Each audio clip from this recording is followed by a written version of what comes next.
Hello viewers. Hindu पुराणी ग्रंथों में हमें 4 युगों का वर्णन मिलता है, जिसमें सबसे पहले सतयुग है, जिसमें अच्छे और बुरी शक्तियां दोनों अलग अलग लोक में रहती हैं, जिसे हम देवलोक और असुर लोक भी कहते हैं। फिर आया त्रेता युग, जिसमें अच्छी और बुरी शक्तियां एक साथ एक ही लोक में रहती थी, जैसे कि रामचंद्र जी और रावण। फिर आया द्वापर युग, जिसमें अच्छी और बुरी शक्तियां एक ही परिवार में रहती थी, जैसे कि पांडव और कौरव।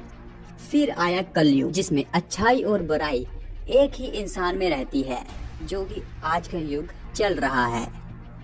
आज मैं आपको द्वापर युग की उस महान गाथा के बारे में बताऊंगा, जिस पर यह द्वापर युग आधारित है, जिसे हम महाभारत भी कहते हैं। महाभारत जैसे महान युद्ध से हमें श्री कृष्ण का अमूल्य ज्ञान, गीता ज्ञान भी मिला था। यह वह ज्ञान था जिसे श्री कृष्ण ने अर्जुन को दिया था।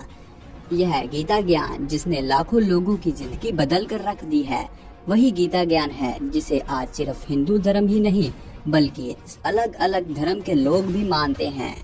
अगर आप अभी इस वीडियो को देखना शुरू कर रहे हैं तो मैं आपसे कृपया करके बेनती करता हूँ कि आप इस वीडियो को अंत तक देखें, ताकि आप भी महाभारत को अच्छी तरह से जान सके और आपको पता चले कि महाभारत का युद्ध क्यों हुआ था। तो चलिए शुरू करते हैं। महाभारत का युद्ध कौरवों और पांडवों के बीच हुआ था। यह युद्ध 18 दिन तक चला था। इस युद्ध में लाखों की संख्या में लोग मारे गए थे।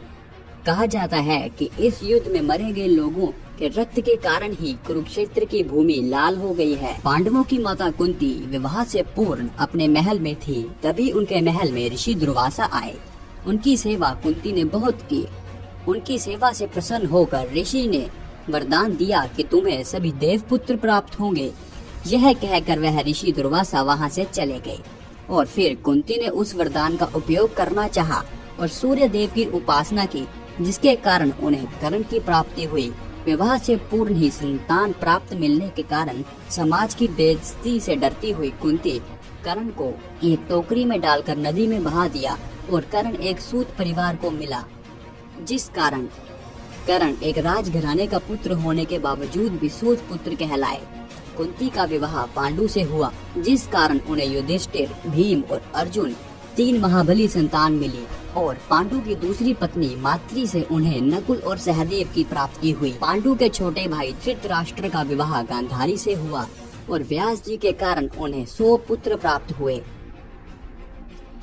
और उनके 100 पुत्रों में से सबसे बड़े भाई दुर्योधन थे और हस्तिनापुर के सबसे बड़े और बुजुर्ग ताकतवर योद्धा थे भीष्म पितामह, जिनका कहना पांडु और धृतराष्ट्र दोनों ही माना करते थे। पांडु की मौत के बाद राज सिंहासन के वारिस उनके छोटे अंधे भाई धृतराष्ट्र को मिला।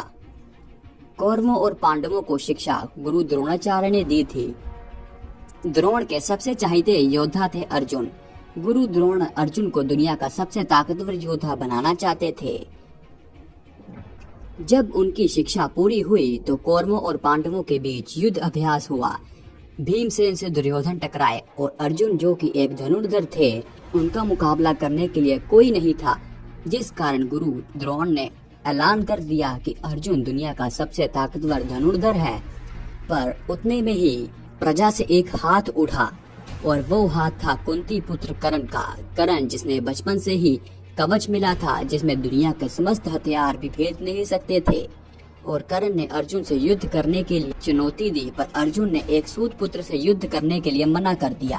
तभी दुर्योधन, जो कि कर्ण की शक्ति से वाकिफ थे, उन्होंने अपनी चाल चली और अंग देश का राजा कर्ण को बना दिया, जिस कारण कर्ण एक सूत पुत्र होने के बावजूद भी राजा बन गए। कर्ण ने दुर्योधन की यह उदारता देख उसी क्षण कसम खा ली कि वो मरते दम तक दुर्योधन का साथ कभी नहीं छोड़ेंगे। आदराज सभा में भीष्म पितामह ने ऐलान किया कि आज हस्तिनापुर के राजा पांडवों के सबसे बड़े भाई युधिष्ठिर होंगे। युधिष्ठिर को राजा बनते देख गांधारी के भाई और कौरवों के मामा शकुनी को हजम नहीं हुआ और उन्होंने अपनी चाल चली और कुछ अपने सैनिकों को पांडवों के शिविर में भेजा, जहां पर पांडवों और उनकी माता कुंती विश्राम कर रही थी। उन्होंने उनके शिविर को आग लगाने का उद्देश्य दिया, पर विदुर जी के कारण भीम को यह चाल समझ आ गई और उन्होंने सैनिकों को पकड़ लिया और मृत्यु दंड देकर राजमहल को आग लगा दी और गुप्त रास्ते से हस्तिनापुर से बाहर निकल गए और जंगल में जाकर छुप छुप कर रहने लगे। जंगल में भीमसेन का विवाह एक राक्षसी हिडिंबा से हुआ, जिस कारण उन्हें घटोत्कच नाम की संतान प्राप्त हुई। अगले ही दिन दुर्योधन ने हस्तिनापुर में ऐलान कर दिया कि पांडव मारे गए हैं और आज से हस्तिनापुर का युवराज दुर्योधन है। इस बात को 5 साल बीत गए और इसी बीच राजा द्रुपद ने अपनी बेटी द्रौपदी का स्वयंवर रचाया, जिसमें दुर्योधन असफल हुए, जिस कारण उनका मजाक बना। और उसी स्वयंवर में पांडव, जो कि जंगल में छुप छुप कर रह रहे थे, वो सबके सामने आए और मछली की आंख भेद कर द्रौपदी से विवाह रचा लिया और द्रौपदी से पांडवों को 5 पुत्र की प्राप्ति हुई। जब सबको पता चला कि पांडु पुत्र जिंदा है तो वह हस्तिनापुर वापस गए और अपना राज सिंहासन मांगने लगे। भीष्म पितामह ने धृतराष्ट्र से सलाह की कि वह राज सिंहासन को बराबर बराबर कौरवों और पांडवों के बीच बांट दे, ताकि उन दोनों में लड़ाई ना हो। शकुनी मामा ने वहाँ भी चाल चली और बंजर जमीन, जो कि खांडव प्रस्थ की थी, वह पांडवों को दे दी और हस्तिनापुर पर आप राज करने लगे। पर पांडवों ने इंद्रदेव की तपस्या की और विश्वकर्मा जी की मदद से बंजर जमीन को उपजाऊ बना दिया और वहां अपना महल बनाकर वहां रहने लगे। और फिर उन्होंने खांडव प्रस्थ का नाम इंद्रप्रस्थ कर दिया। दुर्योधन को जब इस बात का पता चला तो वह इंद्रप्रस्थ को देखने गए, जहां द्रौपदी ने उनकी अंधे का पुत्र अंधा कहकर बेइज्जती की, जिस कारण उन्हें बहुत गुस्सा आया। दुर्योधन के बदले की आग तो तब जली जब कृष्णा ने अपनी बहन सुभद्रा का विवाह दुर्योधन की जगह अर्जुन से करा दिया। अर्जुन और सुभद्रा के मेल से अभिमन्यु नाम की संतान पैदा हुई, जिसका लालन पोषण कृष्ण ने किया और उन्हें युद्ध कला भी श्री कृष्ण ने ही सिखाई। दुर्योधन पांडवों और द्रौपदी से बदला लेना चाहते थे, जिस कारण शकुनी मामा और दुर्योधन ने युधिष्ठिर समेत पांडवों को जुआ खेलने के लिए बुलाया।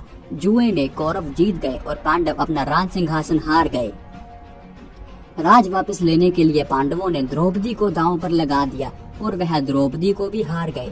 भरी सभा में दुर्योधन और दुशासन ने द्रौपदी के वस्त्र हरण करने की कोशिश की, पर श्री कृष्ण ने द्रौपदी की इज्जत बचा ली और द्रौपदी ने समस्त सभा के सामने प्रण लिया कि जब तक वह दुशासन के रक्त से अपने बाल नहीं धो लेंगी, तब तक वह अपने बाल नहीं बांधेंगी। पांडवों को कौरव ने दंड दे दिया। इस दंड में उन्हें 13 साल का वनवास और 1 साल का अज्ञातवास मिल गया, जिसे उन्हें स्वीकार करना ही पड़ा। वनवास के दौरान पांडव कौरवों से बदला लेने के लिए रणनीति बनाने लगे और अपनी युद्ध कला को बढ़ाने लगे। युद्ध कला बढ़ाने में उनकी मदद श्री हनुमान जी और शिव जी ने की। वनवास और अज्ञातवास भोगने के बाद वो जब वापस हस्तिनापुर अपना राज सिंहासन लेने गए तो दुर्योधन ने राज वापस करने से मना कर दिया और तभी पांडवों के दूत श्री कृष्ण ने युद्ध का ऐलान कर दिया। समस्त हस्तिनापुर 2 गुटों में बट गया। एक पांडु पुत्र के गुट था और दूसरा कौरवों का गुट था। पांडवों के साथ कई राजा थे जिनकी मदद पांडवों के पिता पांडु ने की थी और कौरवों के साथ भीष्म पितामह, गुरु द्रोणाचार्य, अंगराज कर्ण और अश्वत्थामा जैसे महाबली योद्धा थे। युद्ध के पहले दिन कौरवों के सेनापति भीष्म पितामह सेना को निर्देश दे रहे थे और दूसरी ओर अर्जुन कहीं खोए हुए थे, थोड़े से बेचैन थे। कृष्ण के पूछने पर उन्होंने जवाब दिया कि उनके सामने खड़े दुश्मन उनके दुश्मन नहीं हैं, बल्कि उन्हीं के ही भाई और सगे संबंधी हैं। वह उनके खिलाफ हथियार कैसे उठा सकते हैं। तब श्री कृष्ण ने उनका नेतृत्व किया। उन्होंने अपने विकराट रूप के दर्शन करवाए। उन्हें वह ज्ञान दिया जिसे आज हम गीता ज्ञान के नाम से जानते हैं। वही गीता ज्ञान जो अर्जुन के पास था और कौरवों के पास नहीं था, जिस कारण कौरवों की हार हुई और पांडवों की जीत। क्या आप जानना चाहते हैं कि वह ज्ञान कौन सा ज्ञान था? तो मैं आपको बता दूं, वह ज्ञान था धर्म और अधर्म का ज्ञान, अच्छाई और बुराई का ज्ञान, सच और झूठ का ज्ञान। गीता ज्ञान प्राप्त कर अर्जुन ने शस्त्र उठाए और युद्ध शुरू हो गया। 18 दिन तक चले इस घमासान युद्ध के 9 दिन बीत गए थे, पर कुछ खास हासिल नहीं हुआ था। जो हुआ था वह कई सैनिकों की मौत हुई थी। युद्ध के 10वें दिन भीष्म पितामह को शिखंडी और पांडवों ने मिलकर मृत्यु के मोड़ पर लटा दिया, मतलब उन्हें शीर्ष पर लटा दिया। उनकी छाती को तीरों से भेद दिया। 12वें दिन कौरवों ने घटोत्कच को मारकर भीष्म पितामह की मौत का बदला लिया। 13वें दिन अर्जुन और सुभद्रा के पुत्र अभिमन्यु को मृत्यु प्राप्त हुई और मृत्यु प्राप्त करते करते भी अभिमन्यु अपना नाम एक महाबली योद्धा में दर्ज करा गए। अभिमन्यु की मौत का बदला लेने के लिए अर्जुन ने 14वें दिन जगारथ को मृत्यु दंड दिया। युद्ध के 15वें दिन गुरु द्रोणाचार्य को मृत्यु प्राप्त हुई। 16वें दिन भीम ने द्रौपदी का प्रण पूरा करने के लिए दुशासन को मारा और उसकी छाती के रक्त से द्रौपदी के बाल धोए। 17वें दिन सहदेव ने इस युद्ध के कारण यानी शकुनी मामा को मृत्यु दी।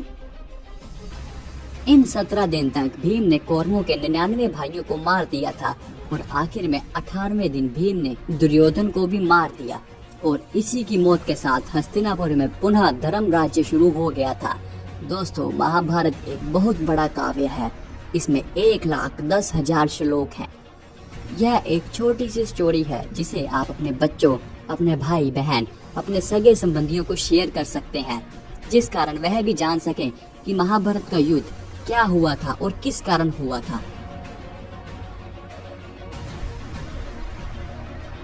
तो दोस्तों, इस महाभारत के छोटे छोटे किस्सों को अगर आप डिटेल में जानना चाहते हैं तो मैंने डिस्क्रिप्शन में काफी सारी वीडियोस के लिंक दिए हैं, आप उन पर क्लिक कर उनके बारे में जान सकते हैं।